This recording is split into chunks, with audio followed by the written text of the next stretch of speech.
निरहुआ निरहुआ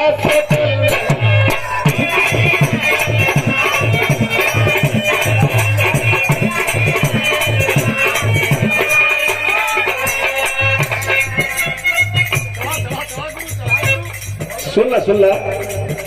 अरे तू नहीं रहे अब दिखाई आदमी दूर से ये सुनने में परेशान है बेचारो कहा बताओ जाए सुना अरे तू नहीं रहे अरे तू नहीं रहे निरहुआ निरहुआ निरहुआ सकल रहे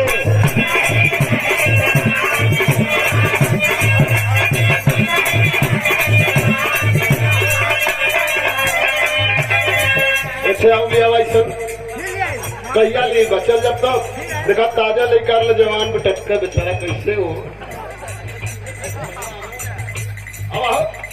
ना तो बिरहा गौला तो जितने तुहार मेहनत रहो उतना न हो रहा योग को ध्यान दिया भैया घोड़े में खाला नहाला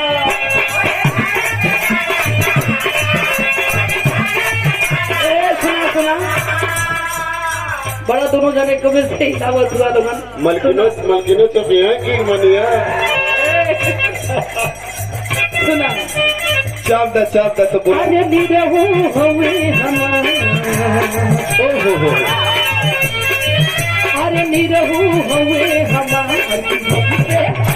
कि हमसे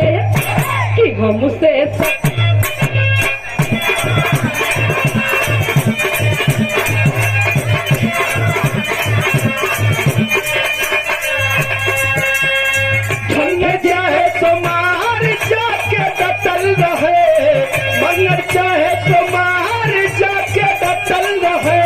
तू यही रहे तुम्हारी निरहुआ निरहुआ निरहुआ सटल रहे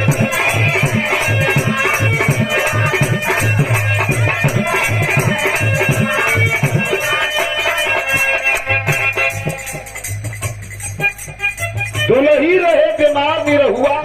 सटल रहे। अच्छा तो निरहुआ तू हुआ कि हम अब दोनों जनी समझ लगे निरहुआ की अपन लोग डिसाइड कर लिया वैसे कोनो दिक्कत ना सब अपन अपन ही एगो करेक्टर है उनका पैसा ले लो बिना पैसा बेकर मतलब निरहुआ